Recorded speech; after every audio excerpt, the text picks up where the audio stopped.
Hi, welcome or welcome back. This is the Newbie Review where we talk about books and all bookish contents. This is my third year doing this tag. And every year when I do this tag, I look forward to seeing everybody else's tag on this. And so let's get into this. This is my 2026 Mammoth book Rex. Now, some of these books on here I do have on my 2026 reading TBR.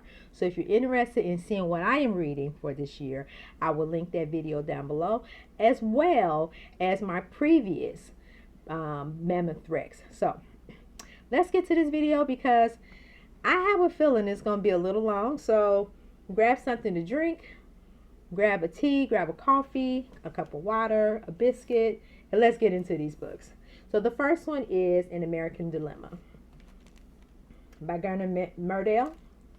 And this talks about the state of the United States and how we deal with racial problems. And let me give you a small snippet of what he is talking about. There was a prophetic words in 1942 when the president of the Carnegie Corporation, which had sponsored the massive study, introduced the original edition of An American Dilemma. The work was first issued in 2 volumes. Not until 1946 was a practical format devised to put into a single volume. For its first appearance, the book commanded the critical admiration of the scholarly world and stirred a conscience to the public. And so it talks about the race relations in the United States. And so, yeah, I just always thought that this was one of my most look forward to books. Like, this is not a book that I will sit down from cover to cover. This is a book that I'll probably take my time, read it little by little, probably annotate it, write notes. But I am so looking forward to reading this.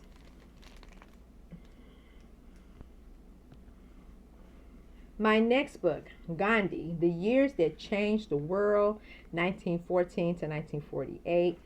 I'm going to be honest with you, Ramachandra Guha, I think that's how you pronounce it. I apologize if I'm butchering up that name. And let me give you a little snippet of this. This book opens in July 1914 as Mohandas Gandhi leaves South Africa to return to India. Over the next 3 decades, Gandhi's daily life would be given over to the epic struggles to deliver India from British rule, to forge harmonious relationships between India's Hindus and Muslims, to the end, the pernicious practice of untouchability and the nature India's economic and the moral self-reliance.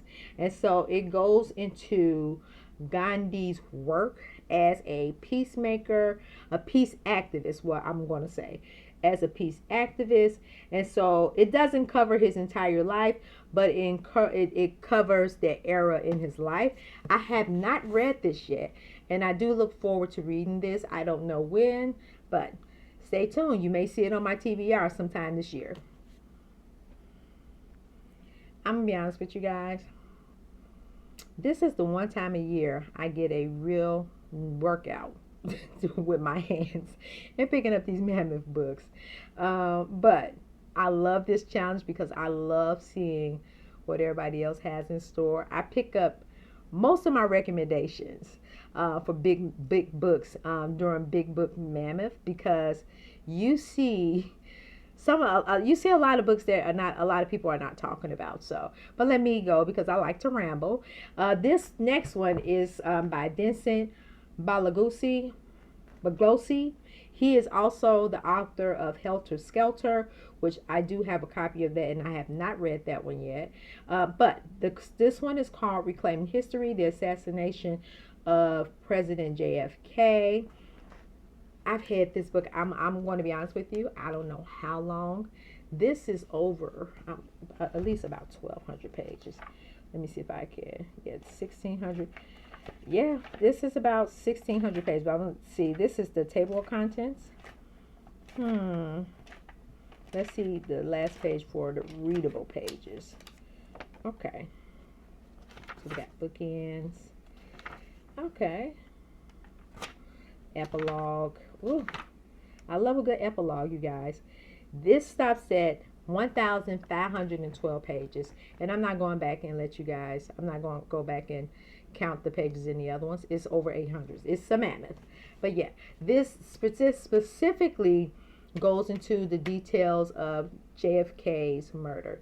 Also, as a fan of history, and I'm mostly interested in the presidencies of John F. Kennedy and Lincoln, because, well, there was another president, but these two have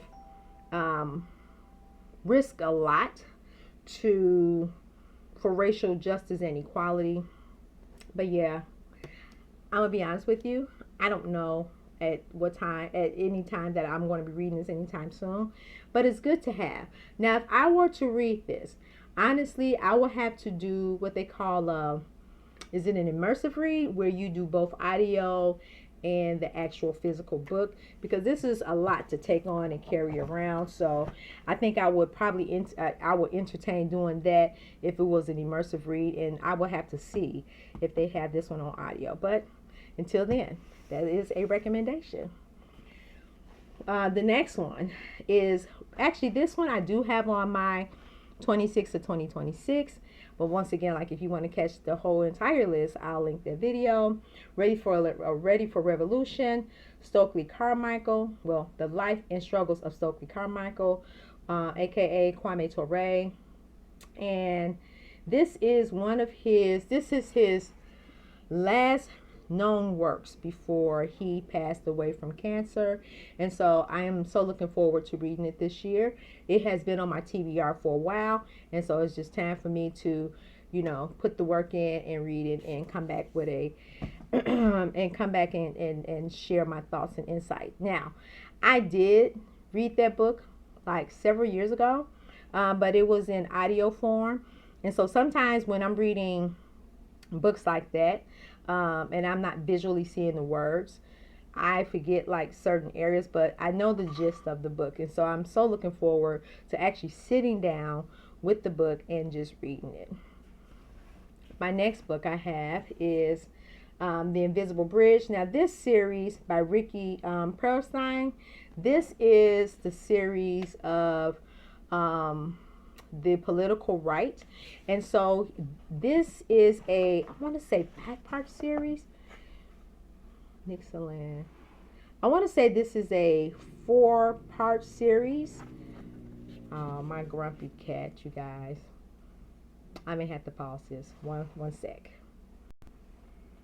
And although you cannot see the cover, here is the actual title and text. Do I got that upside down? I don't know. I think it's like this. Yeah. So The Invisible Bridge talks about the rise and fall of President Nixon, and gets into the Watergate. It wasn't conspiracy; it was a real thing. So it starts off by addressing his decline and how Watergate came about. So I look forward to reading that. That has been on my TBR for a while. And this year, I am reading more of my presidential histories, but I'm looking for more or less personal biographies.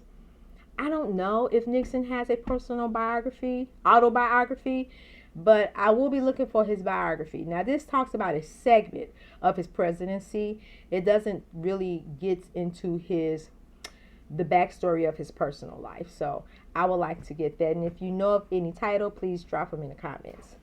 The next one, Against Today's, Thomas Pinch. Once again, this has been on my TBR for the longest. And I think this year, this is on my 26 to 2026. This may be one of my quarterly Mammoth reads, but if you want to check that out, you can check. I will also link that video to let you know how that is going. Every month, I read a Mammoth book, and then I share with you guys and share with you my insights and my opinions on it. But yeah, I look forward to reading this. This is a timeless classic, and I cannot, let me get into some of it, what it's about.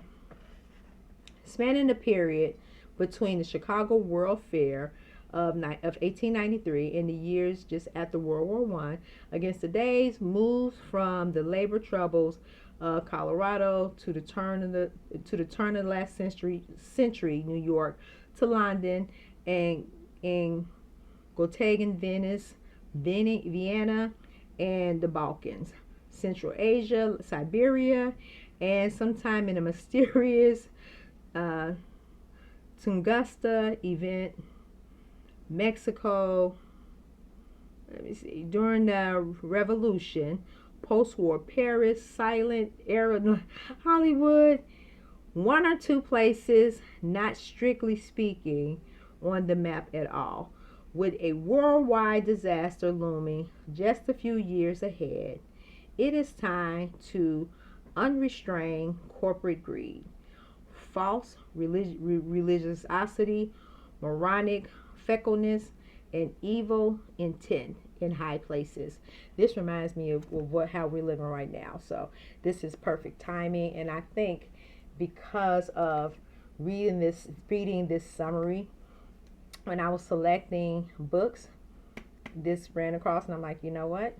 This is a perfect time to be reading this. So this will be on one of my monthly TVR videos. I just don't know when, but yes, it's definitely a book that I will be getting through this year.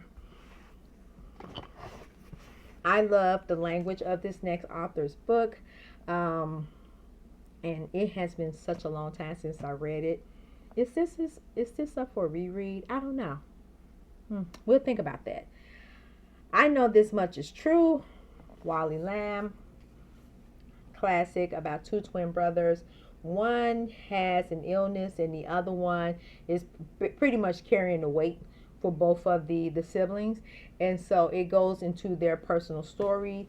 And so yeah, I think this is I've had this book since it came out. You see how yellow these pages are?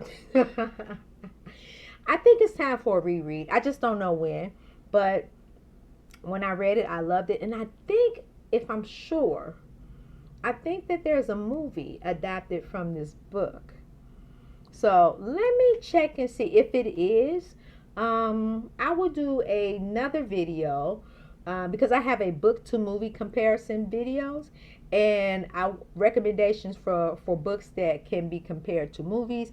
And so this may be on that list. But yeah, I read this like literally when it first came out, about 20 years ago. So it's definitely about time for another read. All right, so we're almost there, you guys, almost there. The next one, and this is such a great book. The Love Songs of W.E.B. Du Bois, Henri Fane Jeffers. Love story.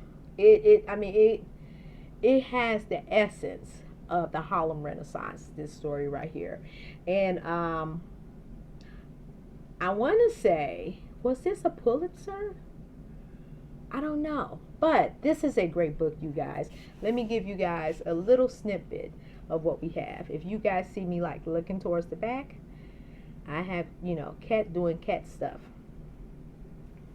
Okay, it said it was the 2020 National Book Long List poet. Her fiction debut was, no, it wasn't. Okay, we're reading the wrong thing. Okay. The great scholar W.E. Du Bois once wrote about the problem of race in America and what's called double consciousness, a sensitivity that every African American possesses in order to survive.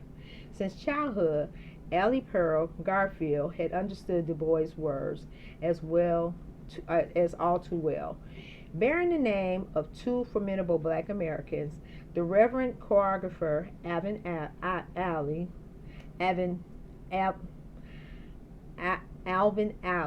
the dancer, and her great-grandmother Pearl, the descendant of enslaved Georgians and tenant farmers, Allie carries the boy's problem on her shoulders.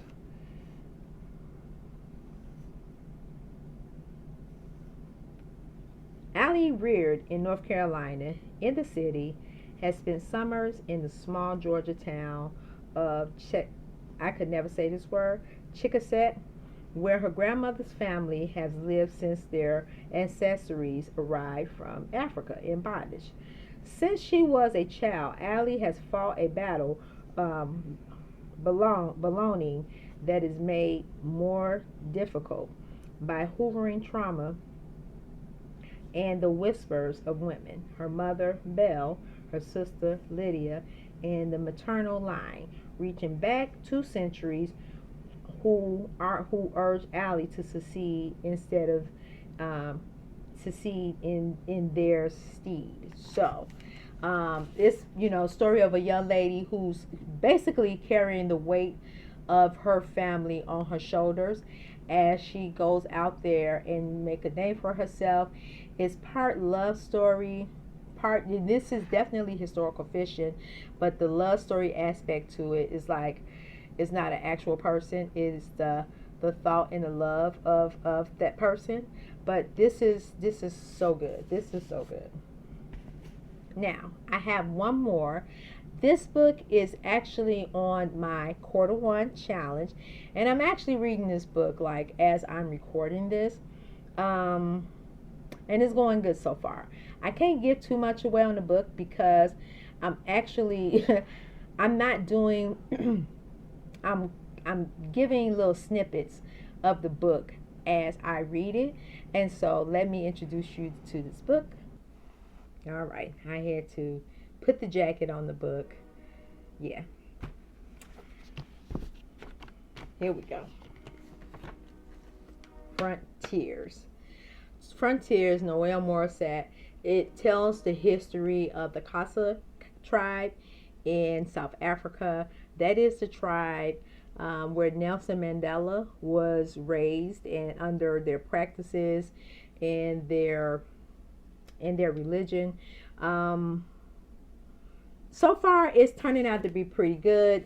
It's a lot to take in, so I am taking my time, but I am enjoying it all the more the same. It goes like right now. I'm at the part to where it goes into the history of the Xhosa African tribe, and so how I have this is to break it up into so many pages a month. I think it's 433 or 443. It's there, but I'm gonna round it out to like 450. But so that's how I break down my quarterly reads. I try not to overwhelm myself, but yeah, this book has been on my list for such a long time. All of these books that I have recommended have been on my reading list for a long time. Now, some of them I have read, but a lot of them I'm looking forward to reading them soon. And so I'm keeping them, like I said, in my peripheral. So when I'm ready for it, I will just pick it up and start reading the book. And so from there, that finished my Mammoth challenge. So let me know if you are taking on this challenge this year, and if you are, what Mammoth books are you reading, and have you found anything on my list that you may feel that may be worthy of looking into, or just dismiss it altogether, or you will like to wait for me to share with you my thoughts and insights on any of these books. I'm rambling, y'all. I'll see you guys later. Oh, and don't forget, if you like this video, click like and subscribe, and let the algorithms know that you like material like this. Until next time, you guys, bye-bye.